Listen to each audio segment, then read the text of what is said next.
You are mentally healthier than you think. The problem is, despite very well knowing and constantly being reminded of the fact that our society is very far from ideal, you judge yourself ignoring this fact.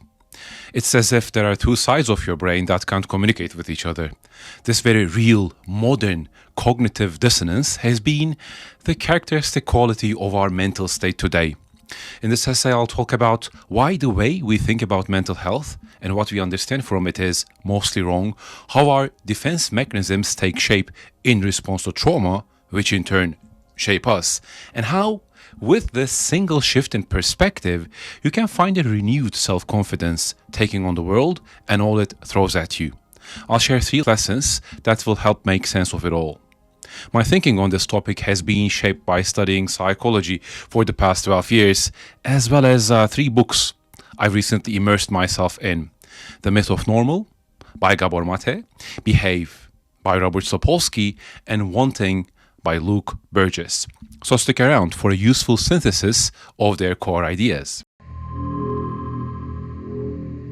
The real fantasy of Star Trek is not space travel or cool ships, but a future where society is truly meritocratic. Basic problems around food and housing are solved, scientific thinking is valued, and the real currency is respect. Witnessing a world that operates with different rules but has people like us in it is beautiful. The speculative fiction author Ursula Le Guin's worlds are also good examples to this. Yes, they are fiction, but they allow us to imagine a different social reality that could be possible. Thankfully, we also have history. We can take a look back and see how it felt to live in the 1800s or earlier. So we don't only have to rely just on science fiction to be reminded of the fact that the way the world works now, today, is not how it always has been. So lesson number 1, this social reality is not how it always has been and is not how it always will be. We as humans, on the other hand, are almost frozen in status when it comes to how we feel, think, and behave. We still operate by the same instruction manuals actually that got us through the hunter-gatherer days of our history. These were the days when life expectancy at birth was 31 years old. Today we live longer and much different lives. We are incredibly flexible, but not infinitely so. So when we snap, how fair is it to find fault within ourselves? This is exactly the reason why we have to differentiate between 2 concepts. 1, mental health, and 2, mental strength or resilience.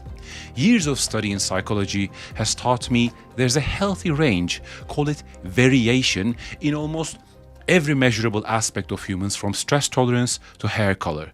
This actually makes perfect sense when you think about the fact that we have to survive in groups. These differences make the whole group stronger and more adaptable. At the same time, it will mean some individuals within that group are better or worse adept at some conditions. Take temperature as an easy example. Some people will be more tolerant to heat, some to cold. Let's keep going with the temperature example as our analogy here for mental health. A physical, healthy person, what temperature would be the most comfortable for them? Between 15 to 30 Celsius? What would be uncomfortable but tolerable for someone in peak physical health? Now, the range would surely increase. The person would still experience the discomfort but could tolerate it better. Our society right now is not in a comfortable temperature range. Trust to institutions such as the government and companies are at an all-time low. Buying a house has turned into a luxury spending thanks to gatekeepers who restrict housing supply so their properties rise in value. The occupations which have the highest net value to society, such as health workers and teachers, get paid the least, while finance professionals who milk the system get paid the most. University education with fees and artificial limits on admissions has been a force for reinforcing the class divide. Finding meaning working in a corporate job is next to impossible. The tax system favors those who already hold capital. People trust each other less and are more and more alone. Loneliness is now an epidemic and accepted to be as deadly as smoking. People can't afford to have children. Climate change adds new disasters, and the guilt is felt by working and middle class people, while the rich use jets to attend to conferences. So the future doesn't look all that optimistic. Gone are the days of the early internet and cell phones, where each new technological innovation hyped us up for an amazing future to come. So I'd say it is very hot. Our mental health determines how much of this we can tolerate.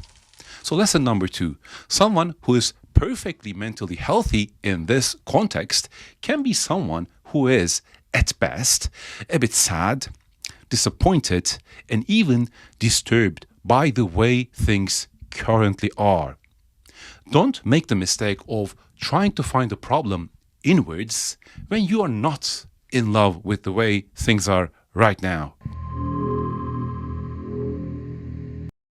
Defense mechanisms are adaptations to real-life experiences that cause some kind of emotional and mental stress as we move through life.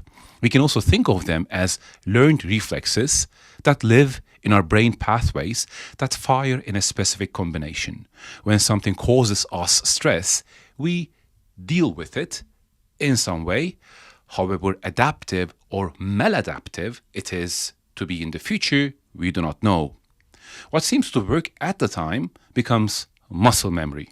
When it stops working and even becomes self-destructive, we blindly rely on the same strategy because we've lost some flexibility as we've grown up. We all have and rely on a myriad of these strategies to protect ourselves and our sense of self-worth. There isn't a human on earth who doesn't have any defense mechanisms, and they're not always bad. They can be very productive indeed. Trauma is not something that happens to you, it is something that happens in you, says Gabor Mate.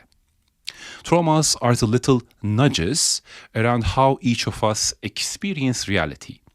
In combination with our own inclinations, they shape our personalities.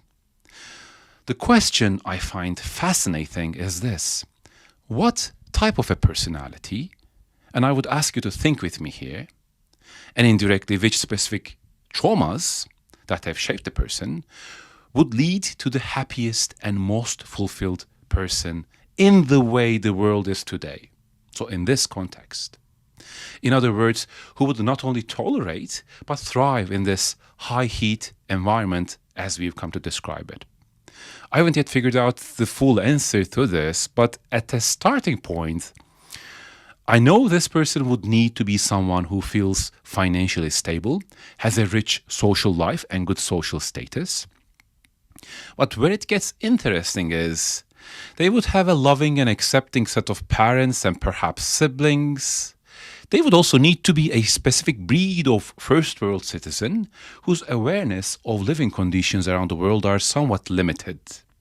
This would also need to be someone who does enjoy exerting power over others, establishing and thriving in hierarchies, because that's the way the world is today. Their sense of fairness would be less dominant than their need for success.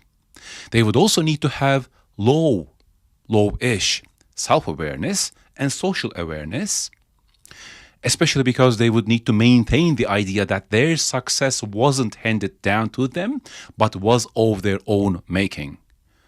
So does this sound like a healthy personality? The more I think about it and the type of people I've met over the years in business life and elsewhere, this makes me think.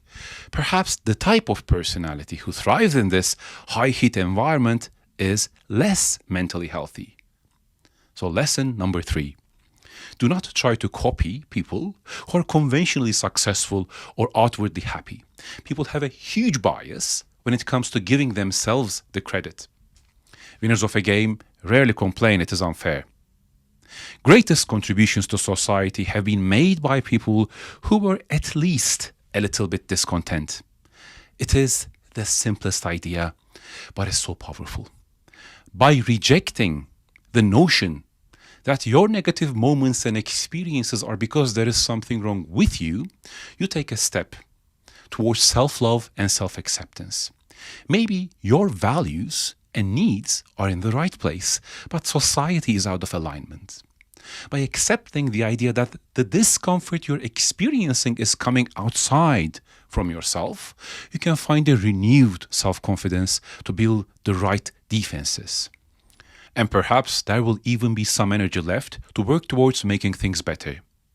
You've been listening to the Pantheon. If you found this valuable, consider subscribing for more out-of-the-box thinking on human behavior, economy, gaming, society, psychology, and more.